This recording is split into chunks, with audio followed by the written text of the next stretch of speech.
L'économie s'effondre, les marchés plongent, tout va mal, les entreprises font faillite, les individus font faillite. Aujourd'hui, on va parler de dette en difficulté pour faire un retour sur le précédent épisode que nous avons fait. Donc, sur ce, bonne écoute.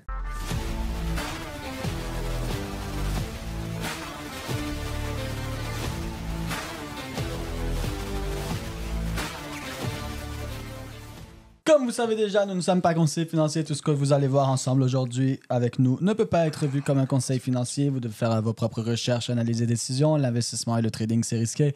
Risque veut dire potentiel gain, mais aussi potentiel perte, voire grande perte. Donc, toujours utiliser de l'argent que vous pouvez vous permettre de perdre. Et encore une fois, nous ne sommes pas conseillers financiers.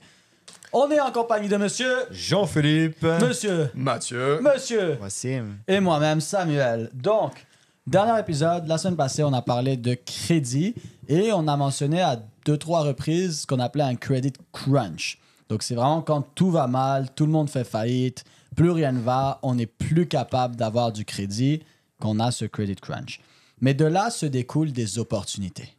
Parce que dans tout problème, il y a des solutions et des opportunités.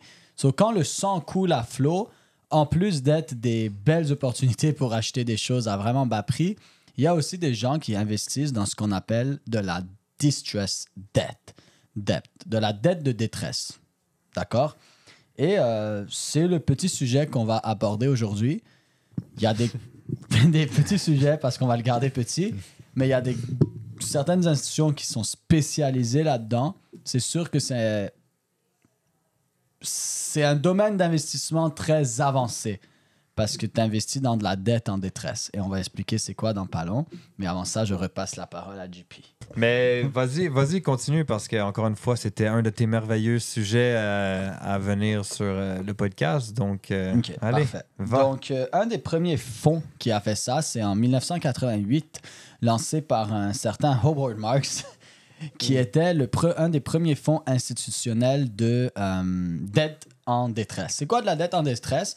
Ben, c'est littéralement prêter de l'argent à des compagnies qui vont bientôt faire faillite en espérant qu'ils fassent bientôt faillite. Et là, vous allez me dire, ben Sam, je comprends pas. D'habitude, quand je fais un prêt à quelqu'un, le but d'un prêt, c'est de ravoir mon principal avec les intérêts. Donc là, si tu me dis que je vais pas ravoir les intérêts, ni même le principal, peut-être parce qu'ils sont en train de faire faillite, principal étant la somme de base que j'ai prêtée. Donc, si j'investis ou je prête 10 000 $, ça, c'est mon principal. Et en investissant, en prêtant 10 000, j'espère avoir 12 000, 15 000. Mais là, tu me dis, Sam, en plus de ne pas avoir du profit, des intérêts, donc le 2 000 ou 5 000 de plus, tu vas perdre ton principal. Pourquoi est-ce qu'on investirait là-dedans? Il y a certaines grosses firmes d'investissement qui peuvent être de beaux investissements aussi parce qu'ils explosent en valeur, souvent ceux qui savent ce qu'ils font, comme Howard Marks, qui a ce fonds-là qui a explosé en valeur. Vous auriez pu investir dedans en 1990. Et en fait, qu'est-ce qu'ils font, c'est que au lieu d'avoir comme objectif de se faire rembourser, ben, l'objectif, c'est de prendre le contrôle de la compagnie. Vu que ça devient les créditeurs principaux et que légalement, c'est les premiers qui doivent se faire rembourser. Non, quand tu fais des prêts, habituellement, c'est toujours ça. Là. Les grosses institutions, ils te font signer toutes sortes de choses et dedans, il y a de quoi l'écrire légalement pour que ce soit les premiers qui se fassent rembourser, peu importe ce qui arrive. Même si tu meurs, avant même que ta famille touche l'argent, c'est eux qui ont le droit de se faire rembourser en premier. Et qu'est-ce qui se passe? C'est que lorsque ces compagnies-là font faillite, eh ben, ces créditeurs-là reprennent la compagnie. Alors, qu'est-ce qu'ils recherchent? C'est des compagnies qui disent en anglais they're good company, but with a bad spreadsheet. So, en gros, ça veut dire c'est des bonnes compagnies, mais avec une mauvaise gestion financière. So, c'est des compagnies qui ont beaucoup trop de dettes, qui ne sont pas capables de sortir de la dette. C'est des bonnes compagnies avec un bon produit, tout fonctionnerait bien. Ils sont juste pourris à gérer les finances. Et en fait, qu'est-ce qu'ils vont faire? C'est qu'ils vont venir faire des prêts à ces compagnies-là dans le but que la compagnie survive un petit peu plus longtemps, mais finisse par devoir faire faillite ou restructurer, faire des restructurations, qui fait en sorte que ce qu'ils recherchent vraiment derrière, ben, c'est reprendre une partie du profit de la compagnie en liquidant certaines choses ou devenir actionnaire de la compagnie. Parce que souvent, quand des grosses compagnies font faillite comme ça, les propriétaires actuels de la compagnie se font flush, comme dans une toilette, flush. Et c'est les créditeurs qui se font donner les parts pour se faire rembourser. Donc, habituellement, c'est ce qui se passe. Et donc, c'est littéralement ça de l'investissement dans de la dette en détresse. C'est d'investir dans des compagnies qui, comme je répète, sont des bonnes compagnies avec des mauvaises finances. Et pas des mauvaises compagnies avec des bonnes finances ou des mauvaises compagnies avec des mauvaises finances. C'est vraiment juste qu'ils sont de la merde à gérer leur argent. Mais c'est des bonnes compagnies sinon. Et donc, comme ça, qu'est-ce qu'ils se ramassent? Ils se ramassent avec des bonnes compagnies. Oui, la bonne compagnie a de la dette, mais si c'est toi le principal prêteur, c'est ton cash, alors c'est ta dette, sur la compagnie doit de l'argent à ta compagnie et tu viens de reprendre le contrôle sur une compagnie. En fait, leur objectif, c'est pas de se faire rembourser avec des intérêts, c'est littéralement de reprendre le contrôle sur une compagnie. Et si jamais ils font le prêt, si jamais ils font le prêt et que la compagnie finalement se redresse et va bien, ils s'en foutent. Ils ont de l'intérêt. Parce qu'ils ont de l'intérêt. Bien sûr, dit comme ça a l'air « Oh mon Dieu, on va faire ça ». On est d'accord que c'est pas du tout « Oh mon Dieu, on va faire ça ». C'est vraiment un niveau de connaissance mais extrêmement élevé qu'il faut avoir. Mais sans même le faire personnellement, il y a des compagnies comme des fonds, comme le fonds de Howard Marks, qu'on peut investir. Et à certains moments, ce fonds-là est très bas en valeur parce qu'ils font leur maximum d'argent dans des credit crunch.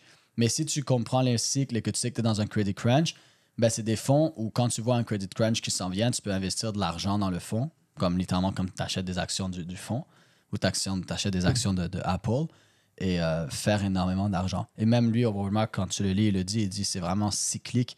Même eux, la plupart du temps, ils ne regardent pas. Leurs fonds s'activent et ils envoient des messages à leurs investisseurs de ce fonds-là lorsqu'il y a un credit crunch. Et donc ça, c'est le côté un peu plus caché que les gens ne connaissent pas, mais qui peut amener de magnifiques opportunités lorsqu'il y a un credit crunch, qui est, toutes ces compagnies font faillite et qui perdent de l'argent et ça donne des magnifiques opportunités pour ce qu'on appelle de la distress debt, donc de la dette de détresse. Et quand les créditeurs du fonds d'investissement, par exemple, prennent contrôle d'une entreprise, comment ils font pour être rentables avec cette entreprise? Comment ils font pour faire du CA avec cette entreprise? Quelque chose qui est super intéressant, je m'étais posé la même question, mais c'est que la plupart des gros fonds qui font ça, c'est pas juste des investisseurs. C'est des entrepreneurs, là. Mark Howard, Howard Marks, il y a plein de compagnies, là. Ray Dalio, il le fait aussi. Il y a plein de compagnies. Warren Buffett le fait. Il y a plein de compagnies. Les gars, ils ont des fonds avec 1000, 1500, 2000 employés.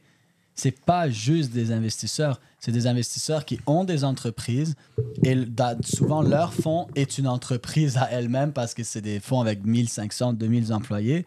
C'est des gars qui ont l'argent, les connaissances, les contacts et la capacité de virer la business dans le sens qu'ils veulent. C'est un peu comme les venture capitalists qui investissent dans des startups, mais c'est des startups en software engineering, mais le gars, il a une compagnie qui vaut 100 milliards en software engineering. C'est pas au hasard. Il sait exactement ce qu'il va faire dedans pour que la compagnie explose puis avoir un retour sur son investissement.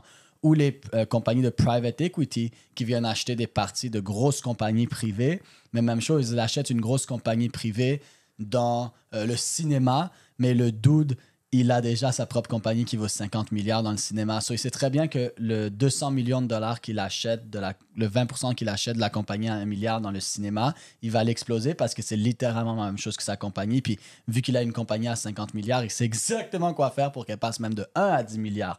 Et juste là, ça veut dire qu'il vient de faire x10 sur son investissement.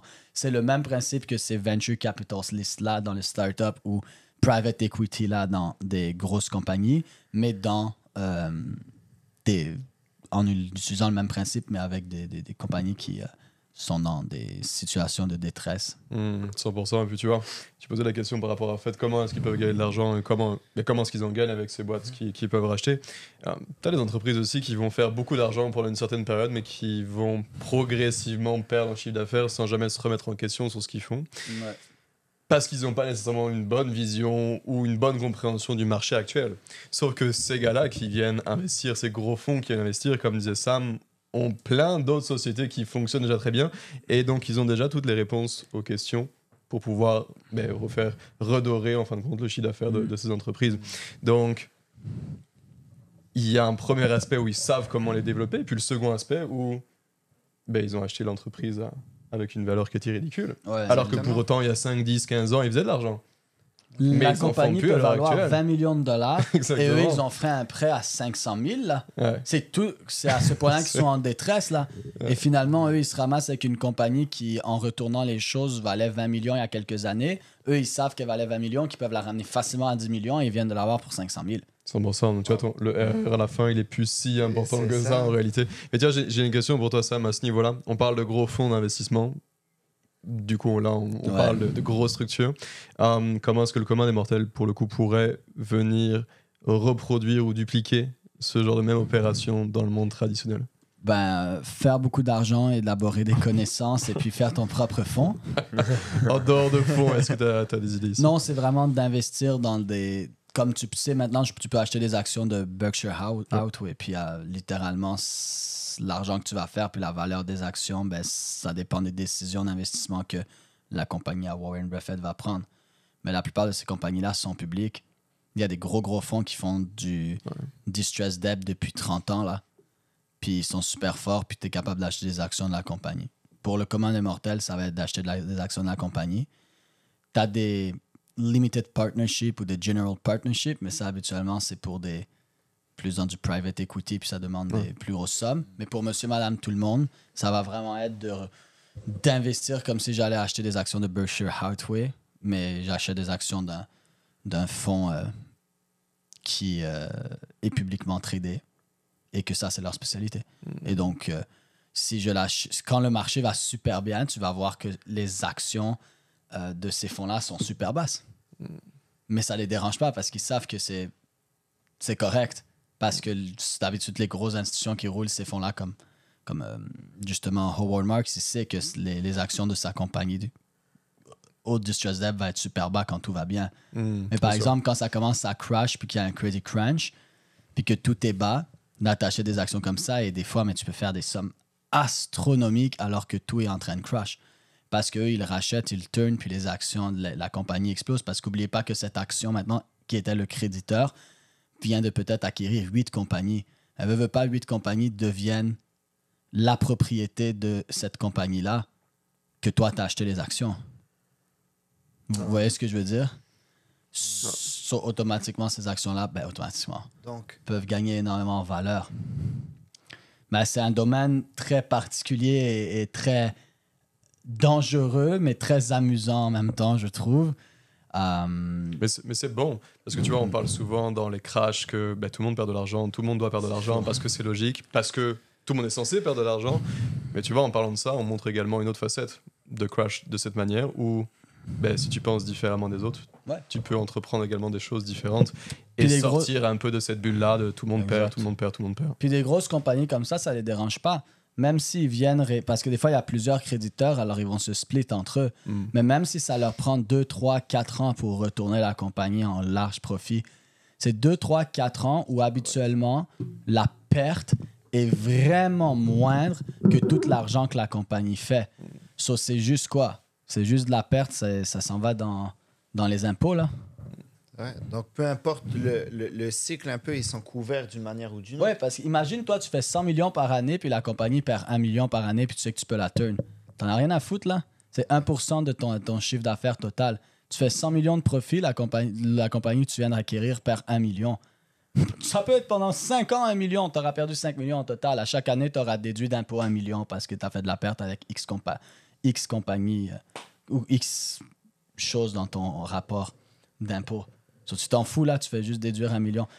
C'est pas bon déduire de la perte quand c'est trop gros. Mais une compagnie qui fait 100 millions par année s'en fout de déduire 1 million de pertes par année, là. So, même en calculant ton risk-reward, c'est est-ce que je suis capable de déduire 1 million de pertes pendant 20 ans même? Aucun problème. Pas de risque. Je fais 5 fois cet argent-là en 1 an. Ouais, et puis ce qui est beau aussi, c'est que quand tu as besoin d'argent ici, c'est tu te demandes de l'argent à toi-même. Exactement. Genre, tu vas pas recevoir... Mais tu vas pas recevoir une lettre de ton créditeur qui dit que tu dois le rembourser. Il y a peut-être des règles un peu plus flexibles vu que c'est toi-même le créditeur. So, tu dois de l'argent à ta propre compagnie.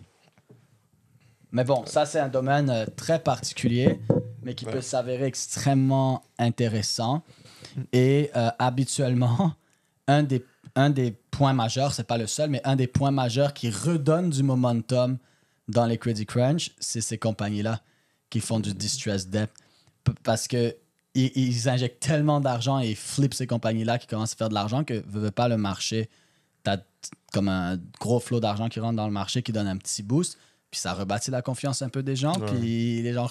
c'est pas le point clé, mais c'est un des points qui aussi peut redonner espoir aux gens puis recréer du momentum dans le marché. Parce que c'est une des premières sphères qui fait de l'argent quand tout va mal. Voilà. Il n'y a pas vraiment... C'est simple. C'est parce que là, soit on finit là-dessus, soit on part sur comment fonctionnent ces compagnies-là en détail et tout, et puis on est parti pour 1 heure. Ça sera pour un prochain épisode. Ça sera pour un prochain épisode. Exactement. Mais avec la partie 1 sur le crédit, les cycles du crédit et les crédits de crunch, et là, justement, les dettes en détresse, ben, ce que vous avez écouté la semaine passée, puis ce que vous écoutez maintenant, c'est un peu un sujet très complémentaire. Là, ça va ensemble, c'est une suite. Interrelié. C'est Donc, avec le cycle. Voilà. Suivez le cycle. Tu vois, c'est aussi à ce moment-là que les particuliers comprennent que leur maison n'est pas le plus gros investissement. Parce que dans ce genre de situation, les taux augmentent et la valeur des biens baisse. Ouais. Exactement. Parfois même en dessous de ce qu'ils auraient dû avoir, de ce qu'ils Largement ont en payé. dessous des fois même. Ouais. Et c'est malheureusement que dans ce genre de situation, les gens comprennent que pour le coup, leur investissement immobilier qui pensait investissement est en fait Leur maison. un passif ou une maison, tu vois. Ben, il y a beaucoup de distress debt chez les particuliers dans l'immobilier, mais je vais pas rentrer là-dedans Non, parce que sinon on est parti, comme je dis, pour 1 heure. Alright. C'est bon? Personne n'a rien à rajouter? Plus rien à On se rajouter. voit sur le prochain On se voit épisode. sur le prochain Let's go. épisode. Hey!